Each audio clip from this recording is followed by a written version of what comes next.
So I'm going to do my best to finish this book for you all tonight. Then I'll give you a tidbit on what I'm reading now. So let's go ahead and finish up The Best Catch in Texas by Stella Bagwell and a book rating.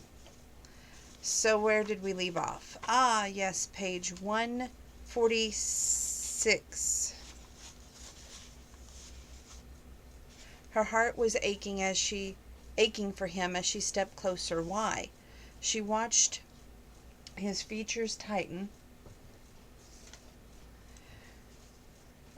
Let's see. Because I didn't follow in the traditional Garraway footsteps, according to him, he means his father.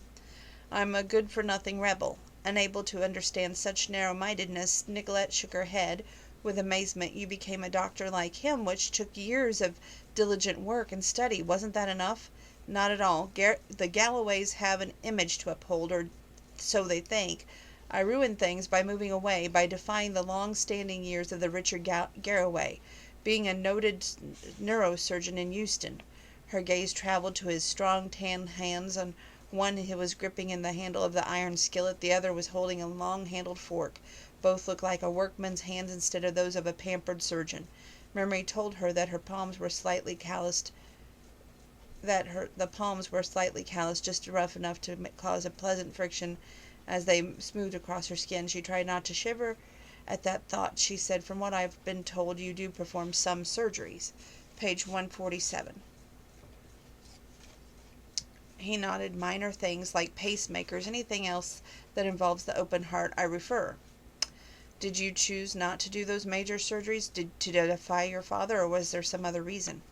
Faint annoyance arched his brow as he glanced at her. "Nicky, you've been misreading me. I'm not defying anyone. I'm simply living my life the way I want to live it, instead of the way someone else wants me to. I'm not a doctor. I'm a cowboy too. I like both professions. While I'm out working on the fence, or the horses, or anything else for that matter, I don't want to have to worry about squashing or cutting a finger. Besides all that, I don't want to be tied down to a grueling schedule. I want the time for my wife and children. Real time, not just a few minutes here and there." He turned away from the gas range to face her. "Does that disappoint you?" The question struck Nicolette so hard that she had to glance away from his probing gaze. When her marriage to Bill had started to falter, she'd thrown herself into her work. She was devoted every minute of her day and most of her nights to her patients. She convinced herself that she was the good doctor, was devoted one who cared for his patients first and his own family second. After all, she tried putting Bill foremost in her life, and she had got nothing but heartache in return. At least her patients had appreciated her. Yet Ridge was telling her that he wanted his family to be the most important thing to him. Meeting a man like him at this point in her life was almost bittersweet. Page 148.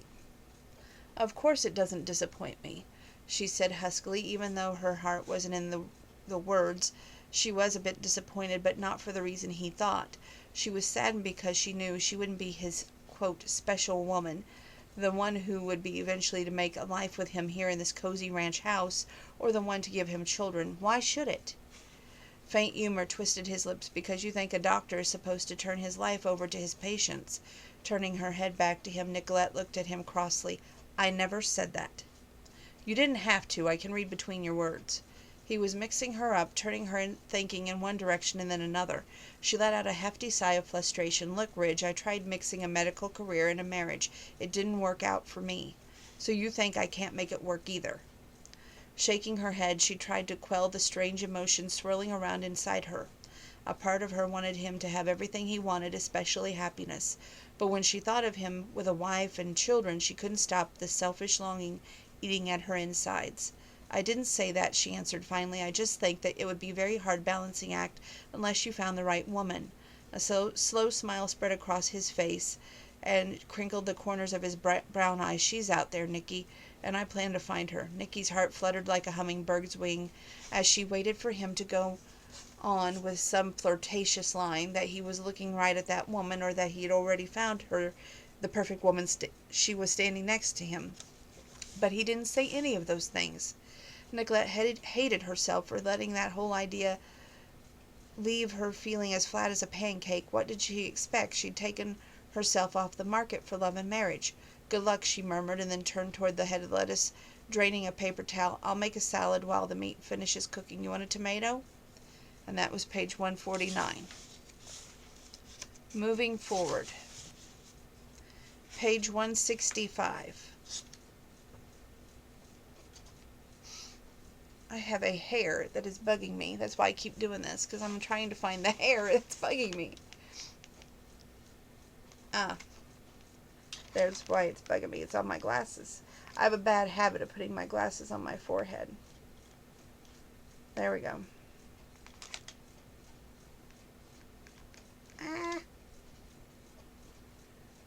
Sorry to take up your time here to do this, but I know this would bug me.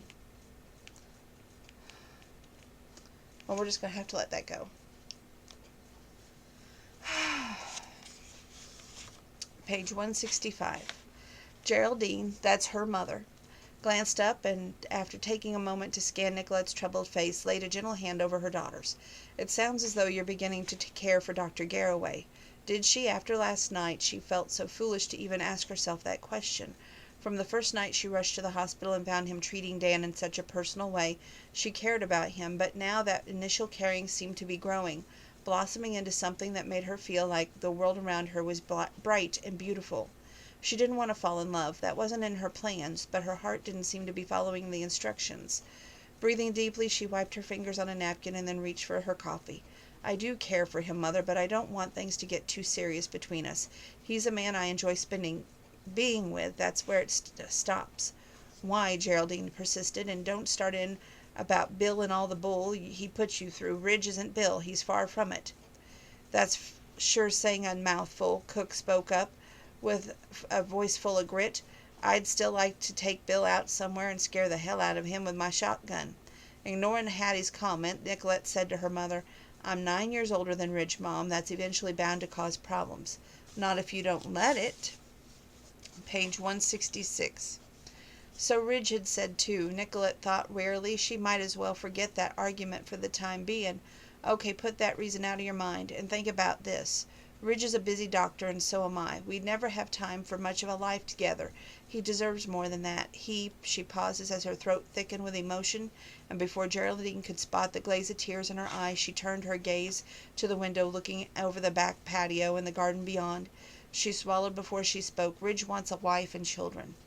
Well, hallelujah, at last you found a man who wants the same thing as you, Geraldine exclaimed. I think that's wonderful.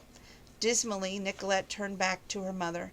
I thought Bill wanted the same thing I did. Look at where that got me. No, Mom, I'm not ready to put my trust in a man again. I just can't do it. Scooting back her chair, she rose from the table to leave the kitchen. Her mother swiftly caught her by the forearm. Honey, you just agreed that Ridge is nothing like your ex-husband, so why can't you trust him? Why couldn't she, Nicolette asked herself. How could she explain that to her mother when she couldn't even explain it to herself? It doesn't matter, Mother. Ridge is hardly proposing marriage, and if he did, she'd have to tell him no. Everything between them would have to end. It was something that she couldn't bear to think about. Across the room, Cook said, Men are just like horses, Miss Nicky. Some are outlaws, and some others you can trust with your life. Cordero says a good horse can't be picked by its confrontation or whether it's a high-toned breeding. It's that soft look in a horse's eye that tells him he's a keeper. She glanced over her shoulder at Nicolette. I liked Ridge right off. Not because he's a mighty good to look at. He has that soft eye. And I'm thinking he has it for you. And that's page 167. Page 169. This one's a short paragraph. But was her fear coming solely from her bad marriage, or was it he falling for another Brittany? Was Nicolette really running from his modest lifestyle and his break from a wealthy inheritance? No, Ridge didn't want to think about that just yet. The fact that they had been together had been enough for now. Enough. That thought elected a silent groan within him. The things she made him feel last night was far exceeded enough. She stole in his breath, his heart and soul. He couldn't even envision his life without her. They only make men like this in books and movies.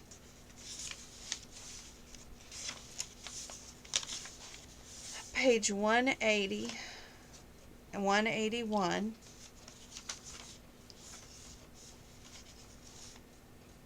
Now, where did I mark this at? That's the question.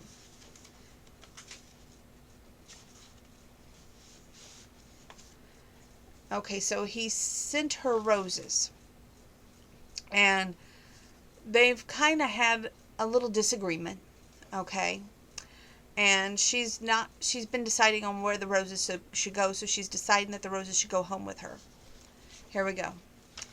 You're taking the roses home with you? Why, I thought you liked having them on your desk, Jackie reasoned. I do, but I just thought it would be nice to have them at home with me before they wilt. Speaking of wilting, you look like you just lost your best friend, Jackie remarked with a thoughtful glance at her. But since I'm still here, that can't be your problem. Has something else happened at the ranch? No, Nicolette started to give her friend a half-baked excuse for her mood and then decided at the last minute to tell the truth. Actually, Jackie, I had plans with Ridge tonight, but they fell through. Has an emergency going on over there at the hospital. Oh, I'm sorry. She looked at Nicolette with a faint surprise. I didn't realize you were planning on seeing him again so soon. Are things getting serious between you two? Nicolette's gaze fell between the graceful yellow buds gathered against her chest. For the last few days she felt like a young woman being courted, and maybe she let that excitement of the wooed by a handsome man like Ridge skew the reality of the situation. Maybe she wasn't nearly as important to him as he was becoming to her. Sighing, Nicolette started walking toward the car. I don't know how to answer that, Jackie. A part of me still wants to be serious about Ridge, but then the practical part of me. She paused and shrugged while behind her Jackie opened the door so Nicolette could maneuver through the opening with a huge bouquet. Worries, Jackie finished for her. Nicky, you'll never find true love if you don't let yourself look for it. Groaning, Nicky stepped through the door and waited in the hallway while Jackie made sure the lock was secure. And made another huge mistake? She asked bitterly. Jackie gave her a pointed look. Dear Nicky, mistakes aren't the end of things. They're just the opportunity to learn. 30 minutes later, when Nicolette arrived home, she was thinking about Jackie's sage remark. What had she learned from her mistakes from Bill? That all men were not to be trusted? That most of them should be slinking through the woods on their bellies? No. Her ruined marriage had taught her that she'd given her love to a man without really knowing him. True, Bill had deliberately lied, but she should have looked closer. She should have been perceptive enough to pick up on the clues of his dark side. Instead, she'd been blinded by love. Dear God, don't let Ridge blind me all over again, she prayed.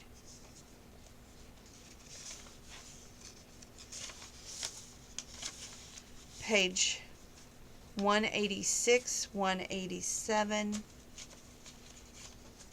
and 186 and 187. Later that evening, Ridge was sitting in the kitchen table helping Corey, that's the next door neighbor kid, with the algebra homework when the sound of a car engine and Enoch's barking interrupted their work. That's probably Nicky. I'll go see. As Ridge rose from his seat at the table, he pointed at the paper lying in front of the teenager. You finished that equation. By the time he stepped out onto the veranda, Nicolette had parked the car by the yard fence and was passing through the gate.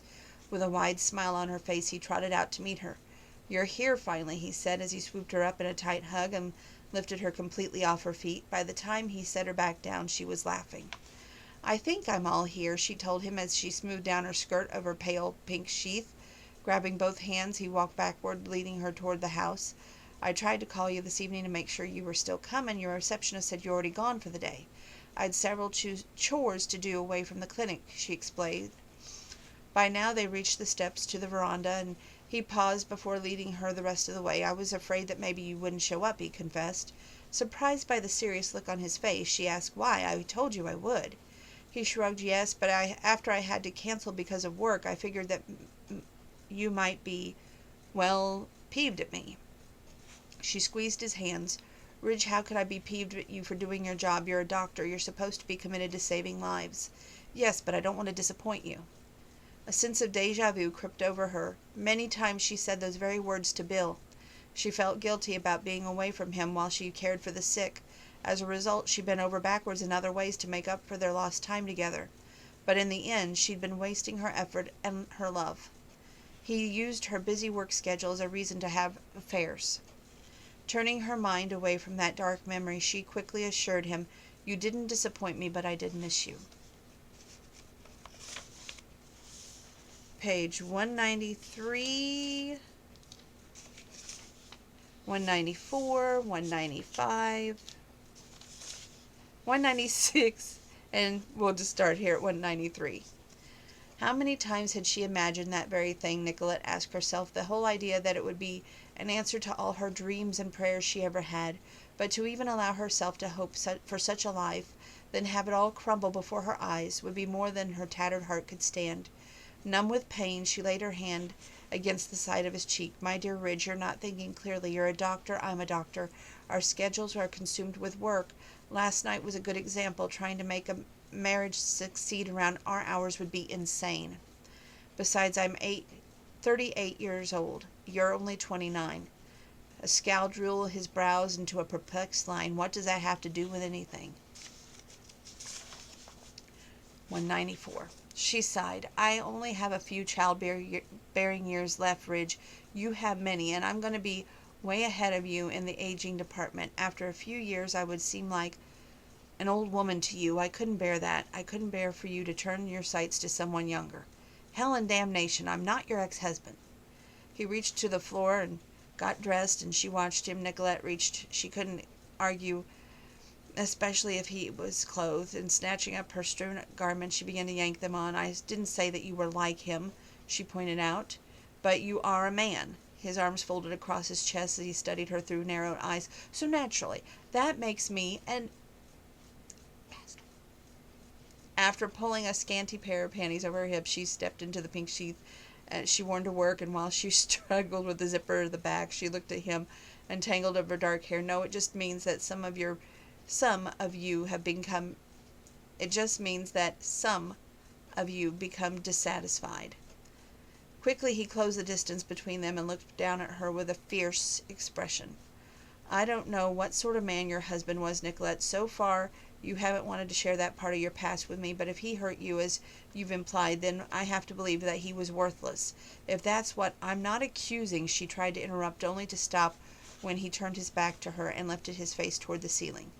You don't understand the sort of man I am, Nicky. If I vowed to God to love you until death parted us, that's the way it would be. That's the sort of fiber that knits me together. Of course you're going to grow old, and gravity is going to do its damage. Do you think that I'm always going to look like I do now? He turned back around and snared at her gaze with his. God willing, we'll both grow old together, and during this time there would be no turning or looking away to other women. It would only be you, always. This is page 195. There was such an ardent conviction in his voice that tears glazed in her eyes. More than anything, she wanted to fall into his arms and tell him how much she loved him, for she did love him. To tell herself anything else would be futile. Ridge, I'm sorry that I insulted you. I didn't mean to. I'm just... She looked at him, her eyes imploring him to understand. I only want to make you see that marrying me would be the wrong thing for both of us. His hands curved over the top of her shoulders, and she felt herself wilting like a morning glory after the sun has risen. So you say, Nicky. I happen to think that we were meant for each other. A kneeing, hopeless pain ripped through the center of her being. If she only could believe him, if she could only had the courage to shed the dark hours of hell and self-doubt that she lived through during the past years. But page 196. There wasn't a brave bone in her body left. Another man had already crushed them.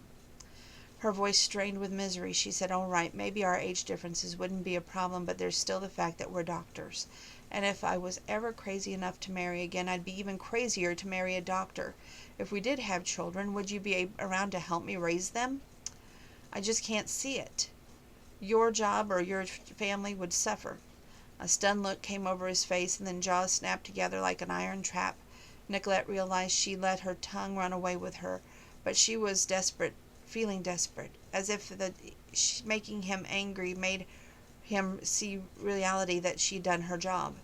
Well, isn't that something, he muttered with harsh sarcasm. When I first met you, I distinctly remember you giving me the impression that a doctor must devote himself solely to his patient, or he wasn't worth a grain of salt. And you know something? I was so enamored with you, I almost wanted to work nights and days just to impress you. He stepped into his jeans. Thank God I didn't let you sway me to that point. Nicolette watched him gather up his shirt and yank it on his shoulders. She realized she'd woken up a sleeping lion, and she was trembling at the thought of how deep his bite might sink into her. She wanted to say something in defense of her argument, anything to take away the pain and anger she saw in his face, but the words wouldn't come. Her throat was thick with tears, and all she could think, 197, was that for the second time in her life she made a grave mistake, and allowed herself to fall in love. He walked over to her. Nicolette cringed as his dark eyes bored into hers. I made a pact with myself a long time ago, Nicky, long before I ever knew you. I swore to myself that I would never be like my grandfather and my father, men who scarcely look at the time for a second glance at their wives and sons. I vowed that I would never let my job mean more to me than my family. And now, after all these years of schooling and labor of getting my own practice started, I'm still not going to allow being a doctor to ruin my chances of having a loving wife and a house full of children. If you don't believe me about this, Nicolette, then maybe the two of us are wrong for each other. She swallowed the painful emotions that were lodged in her throat. I don't doubt that you mean to keep your career and your marriage balanced. I believe that you're speaking from your heart, but... She paused as the string of tears grew larger and larger until wet tracks finally rolled down her cheeks. Things change, Ridge. Sometimes well-meaning intentions are shoved aside along with people's feelings, and I don't want us to do that to each other, but believe it or not, I want what's best for you. Knowing she couldn't push another word through her aching throat, she grabbed up her high heels and walked out of the bedroom on shaky legs. Ridge followed her to the front door. I guess this means you're leaving, he said flatly. Page 198. Her head twisted so that she was looking over her shoulder at him. Yes, she said hoarsely. His nostrils flared as he drew in a deep breath. Why? And don't give me all those reasons I just heard, Nicky. I'm not stupid. I can put two and two together just like any other man when he's been taken for a ride. Having a fling with me was okay, but living here on this small property in this old house day in, day out is a bit too much for you to stomach, especially someone like you who's used to opulent surroundings, maids to do your bidding. A sneer twisted his lips.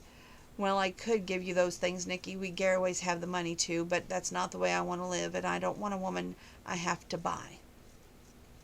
His words struck her like stones being flung from a slingshot. She was so stunned by the sudden pain that for a long moment all she could do was stare at him. Then finally her head swung slowly back and forth in disbelief. This has to be a mistake, she whispered in her crushed voice. Everything between us has been a mistake. Not bothering to put on her heels, she scurried through the door, crossed the porch out to their car, and along the way she caught a glimpse of Enoch lifting his head from his bed on the grass and watching her with a faint curiosity. But the dog didn't bother to follow her, neither did Ridge, and as she started the engine she could see his tall silhouette in the open door of the house. Her heart awash with tears. She pulled in her gear shift into reverse. At the same time she saw his hand lift from his plates on his door jamb. For one split second, one hopeful moment, she thought he was going to gesture for her to come back, or at least, very least, lift his hand in farewell to her. But he did neither of those things. Instead, he closed the door and shut her completely from his sight. That was page 199. Oh, fights. Do you think that'll be the end of them? Page 220. Geraldine leaned forward toward her two offspring. Love is too precious to throw away. And nothing in this world is perfect. If you think you're going to find the perfect man with just the right job so that the two of you can have flawless marriage and dance around on a dreamy cloud, then you might as well roll over and give up right now. After she spoke, Geraldine got up from her lawn chair and left the patio. Nicolette turned her gaze on her brother. I think she's angry with me, she murmured it with regret. Lex's smile was wan. She just loves you and wants you to be happy, so do I. Nicolette let out a long breath. Do you think she's right? Her brother chuckled. Let me put it this way. I've never seen her when she wasn't right. Nicolette darted a glance at her mother's retreating back and then started blindly forward as her mind swam in all directions. After several long moments she said to herself and to Lex, I wasn't expecting Ridge to be perfect. Weren't you? He asked softly. Jerking her head around, she stared wondrously at her brother. No, I was trying to be logical about things. Page 221. A wan smile touched his lips. From what I heard, love and logic don't mix. With an agonized groan, Nicolette covered her face with her hands. A woman has to be careful. She tried to reason, but her heart was already beating fast, thumping out orders for her to get to her feet and fly to Ridge as swiftly as they could carry her. A woman has to take chances, he countered. She looked at him for a moment and then leaped up from the swing so suddenly that it swung madly. "Where you going?" he said as he hurried toward the house. "To take a chance." Okay. Page 223. This is a very short one here. During his mother's visit, Lillian had confessed to Ridge how scared she was to start over. Richard Garraway had stripped her away all the sense of her worth, crushed her ability to trust herself as a woman and a person. These past few days, Ridge had been asking himself if the same held true for Nicolette. Maybe she was simply too scared to let herself try again. If that was the case, he had to make her see that she could trust him with her heart, her very life. Like I said, only in the books, kids. Only in the books. Page 231. Desperate to confront him, Nicolette placed her hand on his forearm. "Accidents happen, Ridge, especially when you mix animals and people. I'm sure Corey's mother understands that, and she must also know that you love the boy." Faint surprise flashed in his brown eyes, then softened with gratitude. "At least you realize that I'm a man capable of loving someone other than myself." Pain squeezed Nicolette's heart, causing her fingers to unconsciously tighten on his arm. Ridge, shaking her head, her voice lowered as she tried again. "I need to talk to you. Can we go somewhere?" She glanced around at the weary people sitting on chairs and couches as they waited to hear conditions of their loved ones. "A little more private?" Skepticism marked his face as he took her by the shoulder and guided her out of the ICU waiting room. Out in the hallway, he silently urged her to a door with the word "private" posted in the middle. After opening it, he gestured for her to precede him into a room that hardly was more tiny alcove equipped with small desk, sink, and light for viewing x-rays. Nicolette braced herself as he shut the door behind him and turned to her. "All right," he said quietly. "Here we are. No audience." From the moment she spotted him stepping into the waiting area, her heart had begun to hammer out a tune of hope. But now the two of them were cocooned together, and she was staring at the cool, doubtful expression on his face. Her pulse slowed to a fearful crawl. Page 232. "I suppose you're wondering what I was doing at your house this evening." Nodding, he silently waited for her to continue.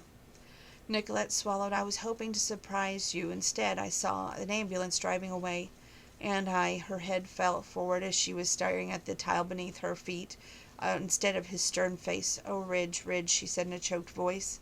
"As I raced to the hospital, I was so afraid I couldn't bear to imagine my life without you." His hand curled around her arm with hopeful anticipation. She lifted her head. "But what about before, Nicky?" he questioned softly.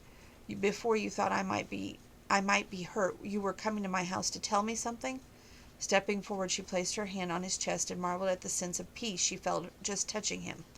"Yes," she answered as she tilted her head back and looked into his brown eyes. "I wanted to tell you that I love you, that I've been a fool, and an even bigger coward for running away from you. For marriage."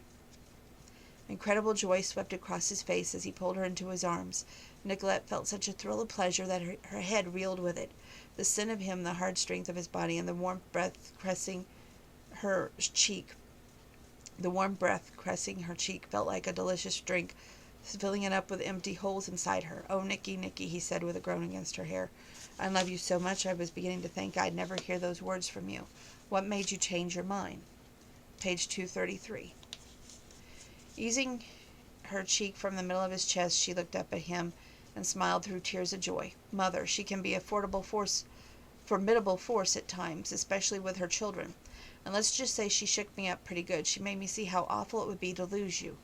Nicolette clapped her hands against his sides of his face. Have I anyway, Ridge? Please tell me I'm not too late. Please tell me that you still want to marry me." He groaned again, but this time was sound of sheer relief. "You're crazy, Nicky, if you think I'd give up on you. Just before Corey's accident, I was agonizing over what to do about you, about us.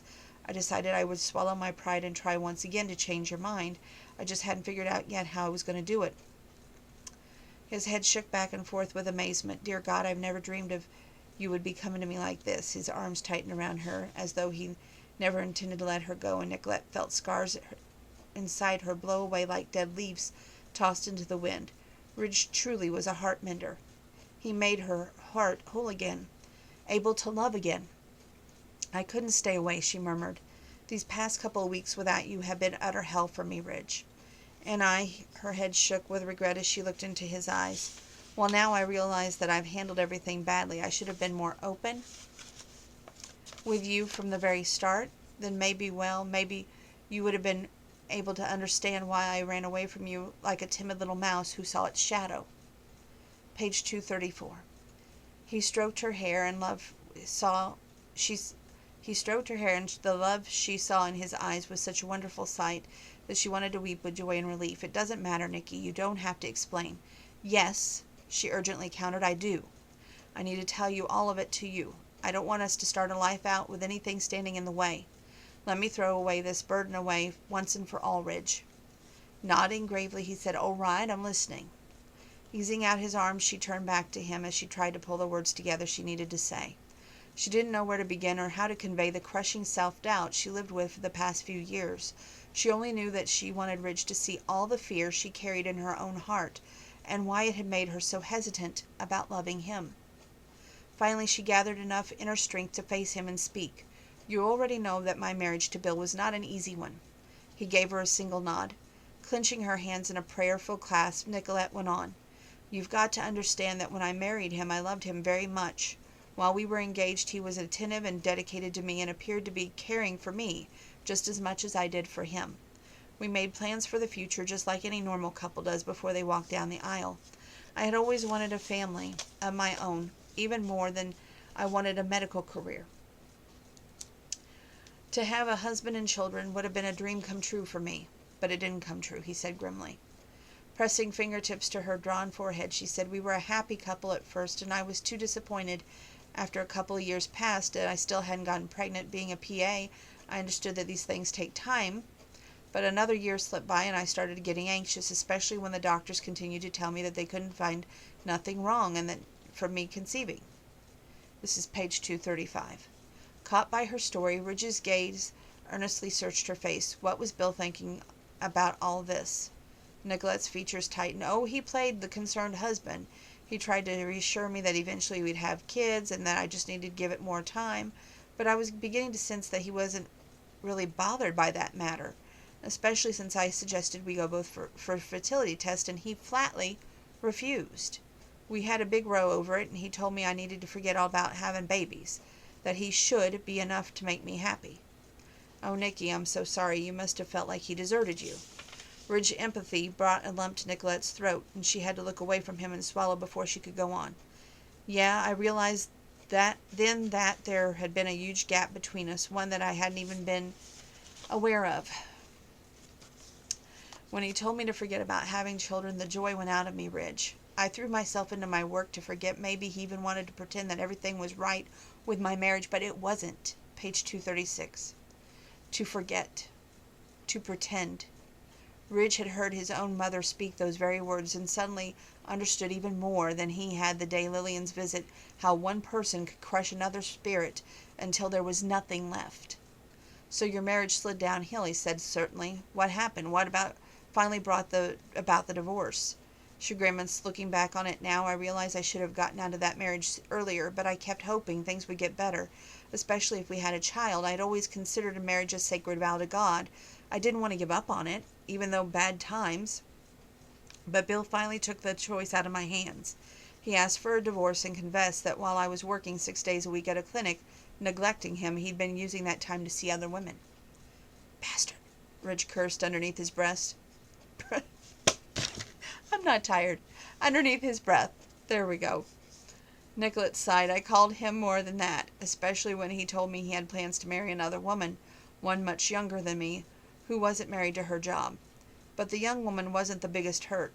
Bill hurled at me. He laughingly told me that all these years that I'd been trying to conceive a child, he'd been hiding the fact that he had a vasectomy. Ridge stared at her in utter disbelief. Nicky, no. Page 237. Uh-oh. I lost our last paperclip, so I'll have to flick forward to get it. Sarcasm twisted her lips. Oh, yes, it was medically impossible for Bill to have children. He lied and led me on for all those years. I'll never understand why. Why he even married me in the first place, or stayed with me for nearly 9 years. I can only think that it was for my money. Sandburr money. because in the end it was obvious that he didn't love me and that our goals in life were far, far different. Ridge was silent for long moments as he digested everything she just told him. Wordlessly he reached for her and enveloped her within the tight circle of his arms. "I wish you would have told me before when we first met, Nicky," he whispered against her cheek. "I might have understood. Instead, I was asking myself if I'd become tangled up with the same sort of women who'd broken my heart before. Brittany led me to believe that she wanted to be my wife, but when she finally saw that I intended to live a simple life, she left as fast as she could." Nicolette looked at him with surprise. "You never mentioned that you were engaged before." "I didn't get as far as giving her a ring. I was headed in that direction, but I guess I was much luckier than you. At least Brittany was honest enough to admit that she couldn't live that sort of life I wanted. That's more than Bill ever was with you." He shook his head with regret. "I feel so awful about those things I said to you that night you left, Nicky. I wish I could take them all back." Shaking her head, she tightened her arms around his waist. "We both said awful things, but that's over, Ridge. Now we're going to concentrate on loving each other." Page 238. "If we do that, everything else will fall into place and our home will fill up with babies once that happens. I'm going to cut down on my work hours so I can devote myself to our children and you," she added impishly. A sexy grin slanted his lips as he turned and quickly locked the door. His intentions obvious, Nicolette chuckled underneath her breath. "Don't tell me you're one of those kinds of doctors." With a hungry growl, he snatched her close and brought his lips against hers. "Only with you, my sweet Nicky, and now and forever." 6 weeks later at the Sandburr, there was a picture of merriment. Thousands of clear, tiny lights were draped through the branches of oak trees and around the portable dance floor erected in the backyard. The scent of smoking beef slowly over mesquite coals filled the warm night, along with the sound of live country band twanging out plenty of Texas two-steps. In addition to the Sandburr's barbecue beef, hundreds of guests were being served from kegs of cold beer and champagne shoved into crushed ice. Loud conversation, laughter competed with happy sound of music and poppin' fireworks. The 4th of July had already come and gone, but several of the wranglers were out in the open area of the ranch yard, setting off firecrackers and Roman candles. After all, the boss lady's daughter had got married to a young, handsome doctor. It was time for celebration. Page 239. Earlier that evening, Nicolette and Ridge had exchanged vows in a small church, and he had attended since moving to Victoria. The building was equipped with only enough pews to handle a few family members and close friends, where the ceremony itself had been quiet and simple, just the way Nicolette and Ridge had wanted it to be. Barry Macon, which was the friend of Ridge, had driven down from Euston to serve as Ridge's best man, while young Corey had been proud to be a groomsman. Mercedes had miraculously managed to obtain enough leave from her military service to fly over from Diego Garcia to act as maid of honor to let her sister. And to Ridge and Nicolette's great surprise, his mother Lillian had made the trip to attend her son's wedding, and was even planning on staying a few days with Geraldine. Roses and candles had dressed up a little country church, but it had been Nicolette in her long ivory dress, her face radiant with love, that had made the ceremony most beautiful. Now, as hundreds of guests kicked up their heels at the Sandburr reception, Ridge held his wife tightly as the two of them swayed around the dance floor and dreamed of the Hawaiian honeymoon they would be leaving in just a few short hours. Now, with that being said, that is the last paper clip. What do you think this book's going to get? I'm giving it a 20. It was outstanding. There was moments of being scared to take that leap of faith. Moments of both of them comparing them to the ex of the previous relationship, not being able to say, hey, this is what happened in my previous relationship before they had their big row, that they could have straightened out easily if they would have just calmed their emotions, sat down and talked things out. Takes grown-ups to do that, though, and they had to learn the hard way. And at the end of the book, what a lesson learned, right? Great book, great read. What am I reading now? Good question. I am actually rereading Don't Call Me Cupcake. I loved it the first time. I did not do a book review on it the first time. So I'm on chapter 4 now. And as soon as I finish and pick out the fine points, which there's so many fine points in that book, it'll be hard not to paperclip the whole book. And I'm already going to tell you that will probably be at least a 25 and above rating book because I love that book. Um, it's just the witty banter. It's just the way um, they start off on the wrong foot, preconceived notions, and you just wait till the book review on that. You're going to be outstanding. So I'm going to get off here now, finish my laundry tonight, which is an ongoing procedure. Also, I have a few more people to message about Grandpa's birthday. I want to make sure everybody gets the message. Don't want to leave any stone unturned, if you will.